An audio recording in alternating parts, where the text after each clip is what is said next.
Bonjour tout le monde! Alors aujourd'hui, je me suis dit qu'on allait pouvoir travailler un peu la complétion de carrés ensemble. Je sais que vous êtes très à l'aise avec ça, fait qu'on n'est pas perdant d'en faire et d'en refaire. La complétion de carrés, en fait, ça sert à quoi? Principalement, ça sert à trouver les zéros ou alors trouver les solutions d'une équation de degré 2. Degré 2, on va parler de lorsqu'il y a un exposant 2, donc la fonction quadratique, ou alors avec les coniques. Alors, on va regarder la première possibilité qui est de trouver les zéros d'une fonction. Donc, si on donne une fonction quadratique et qu'on recherche les zéros, ça veut dire en fait qu'on a un égal à 0 qui est venu remplacer notre y, notre f de x. Donc, c'est à ce moment-là qu'on s'attaque à la complétion de carré. Ce qu'on doit faire en fait, c'est commencer par identifier le coefficient qui est devant notre terme en x2. Dans ce cas-ci, on a un 2. Donc, ce qu'on va vouloir faire, c'est en fait diviser chacun des trois termes par 2. On arrive à ça ici. Là, moi, je vais garder des nombres décimales, mais ça serait plus précis de conserver des fractions. Donc là, tous les termes sont divisés par 2.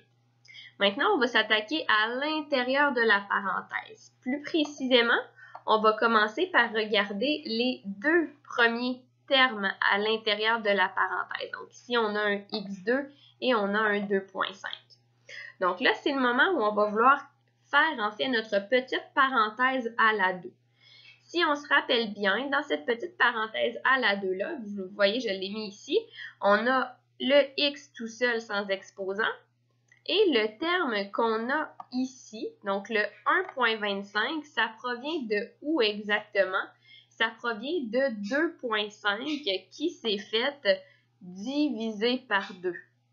Donc, on a eu une division par 2 de 2.5 pour arriver à 1.25. Je reporte ensuite mon moins 6 et finalement, on doit enlever le 1.25 à la 2. Si vous vous rappelez bien, ça vient du fait que lorsqu'on développe x moins 1.25 à la 2, on a un 1.25 à la 2 qui se rajoute de trop. Donc, je dois l'enlever ici. Ensuite, je viens calculer mon 1.25 à la 2. Qu'est-ce que ça me donne? Je viens regrouper le moins 6 et le moins 1.5625. Et là, avec l'intérieur de la parenthèse, on va aller faire la méthode de factorisation qu'on appelle la différence de carré. Donc, j'ai ici un premier carré et j'ai mon autre carré qui va être là. Et là, on va vouloir faire la différence de carré. Donc, on se retrouve à développer ça comme ça. Donc, j'ai pris la racine du premier terme plus la racine du deuxième terme. Dans l'autre parenthèse, racine du premier terme moins racine du deuxième terme. Là, on fait un petit peu de ménage dans nos deux parenthèses. Donc, on va calculer notre racine. Qu'est-ce que ça nous donne? Donc, ici, c'est le fun. Ça arrive pile poil à 2.75. Toujours encore un peu de ménage en regroupant nos nombres dans les petites parenthèses. Donc, on arrive ici. Et là, j'ai presque terminé. Il faut juste qu'on se rappelle que les zéros d'une fonction, quand je regarde les parenthèses avec le x, il faut que mon 0, je le déduise avec le signe à l'envers. Donc ici, comme j'ai 1.5, ça va devenir moins 1.5. Et comme on a moins 4, ça va devenir plus 4. Donc voici un premier exemple pour une complétion de carré. On va faire un deuxième exemple, cette fois-ci, si jamais on vous demande d'aller résoudre une équation. Donc, on a ici une équation qu'on me demande d'aller résoudre. Donc, ma première étape, qui va être une nouvelle étape, va être d'aller mettre ça égal à 0.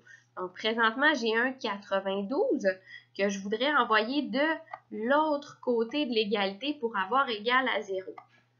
Donc, on fait moins 92 de chaque côté et on arrive à cette nouvelle équation-là. Là, si vous remarquez bien, on est exactement à la même étape qu'on était à la diapositive précédente. Donc, c'est le moment de commencer notre complétion de carré. Donc, j'ai un 4. Je commence par diviser chacun de mes termes par 4. On arrive ici.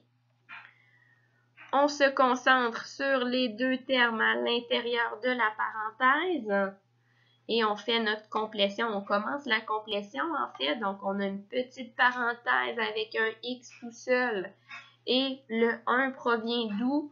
Il provient de 2 qui s'est fait diviser par 2 pour arriver à 1.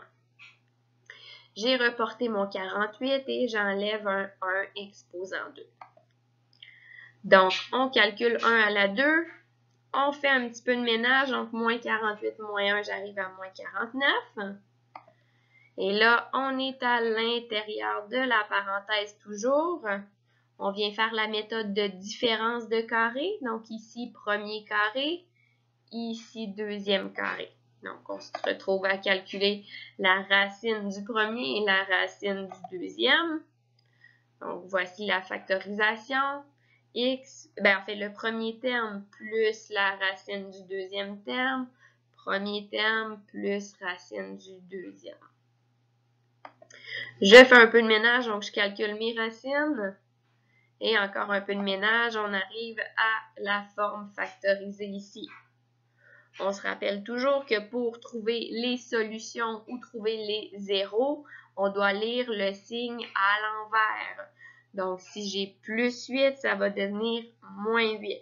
Si j'ai moins 6, ça devient plus 6. Alors, il nous reste la dernière possibilité qui est d'aller en fait trouver les points de rencontre entre une conique et une droite. Donc, si on regarde l'exemple ici, j'ai l'équation d'un cercle sous la forme de conique et on a l'équation d'une droite. Donc, comment on va pouvoir faire ça?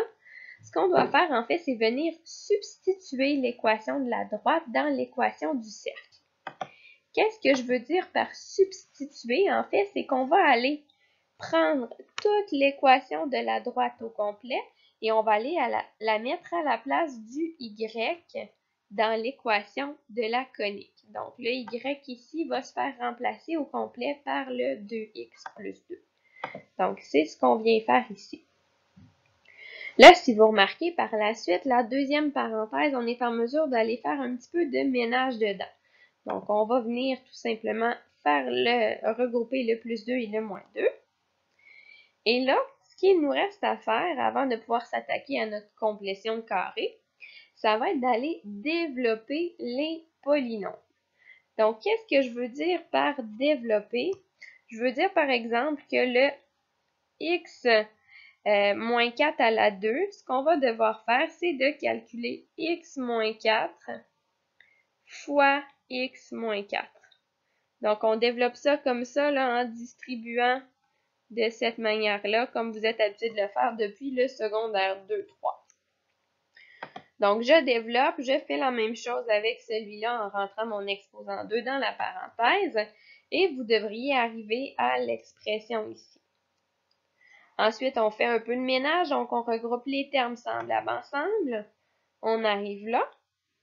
Et là, si vous remarquez bien, cette dernière ligne-là, elle est exactement pareille comme la diapositive précédente qui me demandait d'aller résoudre une équation.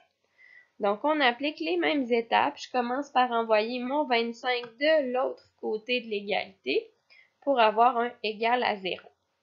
Et c'est le moment où j'appliquerai ma complétion de carré.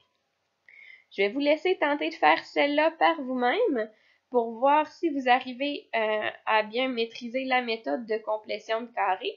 Donc, je vous invite à mettre sur pause la vidéo, tenter de le faire par vous-même. Et par la suite, vous remarquerez, vous pourrez vérifier si vous arrivez aux mêmes réponses que moi. Donc, on devrait arriver aux valeurs suivantes. Si vous remarquez bien, c'est des valeurs arrondies. Donc, on a moins 2,17 et 3,77. Donc, en espérant que tout ça vous aura aidé un peu, je vous souhaite une belle fin de journée à tout le monde.